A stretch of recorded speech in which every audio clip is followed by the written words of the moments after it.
Hi friends, आज का video हम बनाएंगे। Today I am talking about in breeding. वो लोग जो आपस में शादियां करते हैं, अपने परिवार में शादियां करते हैं, अपनी ज़ात में शादियां करते हैं और उससे बाहर वो शादियां नहीं करते, वो गलत समझते हैं। वो बोलते हैं ऐसा नहीं कर सकते हम, लेकिन इसका फिर भुगतान देना पड़ता है। बहुत ही दर्द भरा भरा रिज़ल्ट इसका निकलता है। बहुत मुश्किल होती है आगे चल के ऐसी लोगों को और ऐसी सिविलाइजेशन को। आज हम बात करेंगे क्या क्या प्रॉब्लमें आती हैं जो लोग आपस में शादियां करते हैं, आपस से बाहर नहीं करते, अपने कुंबे से बाहर नहीं करते, ज़ात से बाहर नहीं करते और समझते हैं कि हम नहीं करेंगे। पहले तो हम समझेंगे recessive and dominant genes. Recessive genes the genes for blue eyes and dominant gene जो है the genes for brown eyes. मान लीजिए मैंने किसी लड़की से शादी की है, लेकिन मेरे रिश्तेदारों में रिसेसिव जीन्स नहीं पाए जाते। मैं आँख की मिसाल दे रहा हूँ, अभी आँख के कलर की मिसाल दे रहा हूँ। तो मेरी फैमिली में किसी के आँख का कलर ब्लू नहीं है।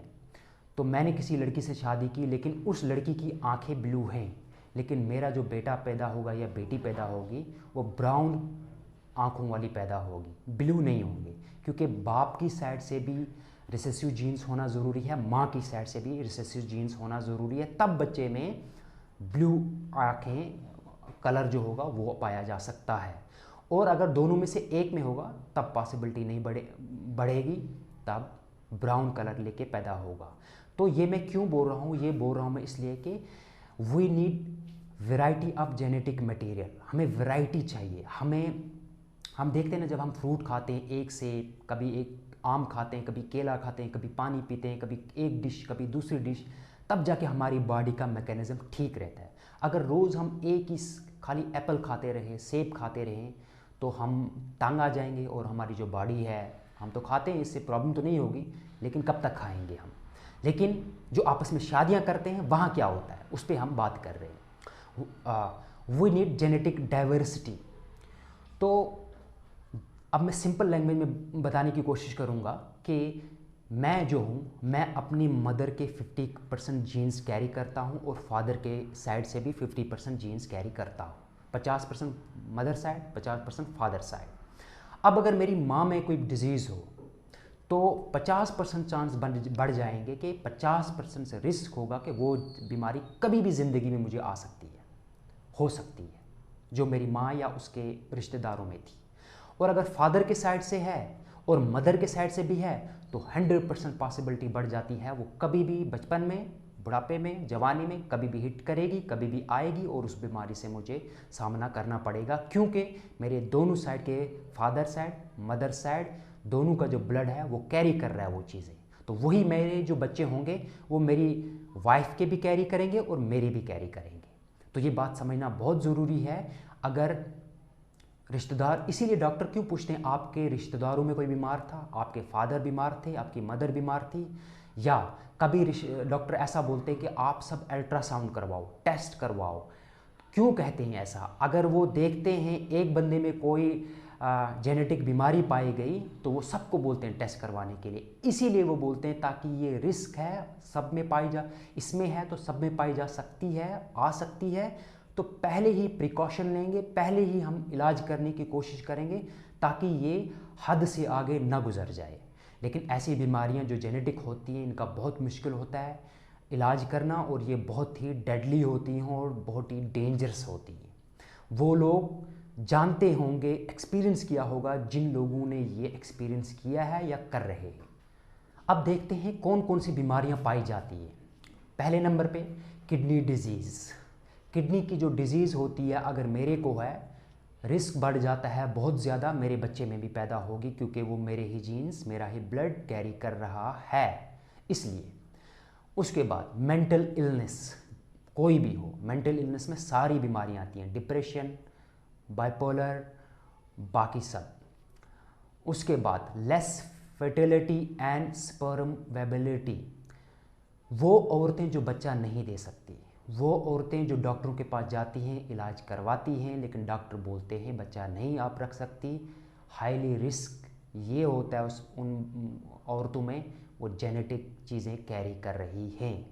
और आपस में शादी करने का ये भी रिज़ल्ट है कि बच्चे फिर पैदा नहीं होंगे। Sperm viability slow and weak sperm, बिल्कुल ही स्लो होना, ताकत ना होना, वीक होना। बर्थ डिफेक्ट, बर्थ में ही पैदा होते ही समय टेढ़ा, लंगड़ा, लूला, किसी और तरह का बर्थ डिफेक्ट होना। इम्यूनल डिफिशिएंसी, बहुत ही ज़रूरी है इसको समझना। वीक इम्यून सिस्टम, हमारी बॉडी कोई भी बीमारी जब कैच करती है ना तो हमारा इम्यून सिस्टम ऐसा होता है वो उस डिजीज़ के खिलाफ लड़ता है, ऐसा केमिकल रिलीज़ होता है, वो लड़ता है और लड़ के जो बॉडी होती है अपने आप को सिक्योर करती है ताकि वो जो वायरस हो, वो जो बीमारी हो, वो बाहर निकल जाए। तो जब वीक इम्यून सिस्टम होगा, कोई भी बीमारी आएगी हमारा शरीर नहीं लड़ पाएगा, हम नहीं लड़ पाएंगे, हम बीमार होंगे, बाहर की बीमारियों से भी हम बीमार होंगे, वायरस फैलेगा उस वो भी हम कैच करेंगे, बाकी हमारी एनर्जी भी वैसी नहीं रहेगी। हाई ब्लड प्रेशर पाया जाता है, उसके बाद हार्ट डिजीज़ पाई जाती है, लो बर्थ वेट पाई जाती है, स्मॉल बेबी होना और स्मॉलर एडल्ट साइज़ में छोटा होना, ये सारी तरह तरह की बीमारियां हैं। और जो ये मैं बातें बोल रहा हूँ ये कोई सीडो साइंस नहीं है, ये कोई ऐसी बात नहीं है कि अभी प्रूव नहीं हुई है, ये कोई ऐसी बात नहीं है कि कोई इसके खिलाफ साइंटिस्ट बोले कि ऐसा सच नहीं है। ऐसा 100% सच है, एस्टैब्लिश साइंस है ये, 2 और 2 4 की तरह ये एग्जिस्ट करती है और ये चीज़ें हर जगह पढ़ाई जाती हैं, समझाई जाती हैं, लोगों को अवेयर किया जाता है। बदकिस्मती से बहुत सारे माशरे ऐसे हैं जो इन चीज़ों को नहीं समझते, ऐसी इंफॉर्मेशन गेन कर पाते और वो समझते हैं जो उनके बाप दादों ने जो रस्सी बनाई है आपस में शादियों करने की, फिर उनमें ये डिज़ीज़ बड़ी ही ज़्यादा लेवल की पाई जाती है और वो फिर उनकी जो बच्चों के बच्चे होते हैं वो सफ़र करते हैं।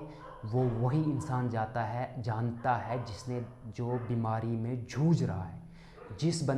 जो बंदा पॉलीसिस्टिक किडनी डिजीज़ हो चुकी है या जिसकी डेथ हो चुकी है, उसमें जिस बंदे को मेंटल इलनेस हो चुकी है, जिस बंदे में बाकी वीक इम्यून सिस्टम है, वही जानता है जब ज़िंदगी में बीमारी होना तो दुख कभी कम नहीं होता। दुख तो दूर की बात है, दर्द ही नहीं छोड़ता इंसान को, कितना भी पैसा हो फिर हम ज़िंदगी को ट्रांसफ़र नहीं कर सकते, फिर हम उन चीज़ों से बाहर नहीं निकल सकते। क्रोनिक बीमारियां ऐसी होती हैं जिनका कोई इलाज नहीं होता, पूरी ज़िंदगी दवाई लेनी पड़ती है।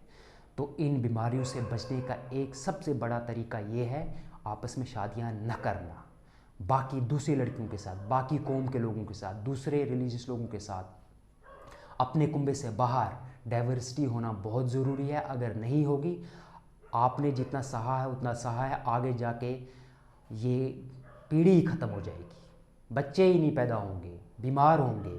और जब बीमार पैदा होगा कि कौन चाहता है बाप के बेटा बीमार हो, माँ चाहती कि बेटा हेल्दी ना हो, बीमार हो, तकलीफ़ में हो। तो वो माँ बाप पूरी ज़िंदगी सफ़र करेंगे अगर उनका बेटा बीमार हो या बेटी बीमार हो, तकलीफ़ हो और ऊपर से गरीबी हो, पैसा ना हो, तो सोने पे सुहागा। तो फिर तो इंसान अटक गया। फिर आप समझते हैं कि ज़िंदगी कितनी झंड बन जाती है। मैं नहीं कहता आप मेरी ये बातें मानो, आप देखो, गौर व फिक्र करो, इन्वेस्टिगेट करो, अगर अच्छी लगे तो ले लो। आज के लिए शुक्रिया।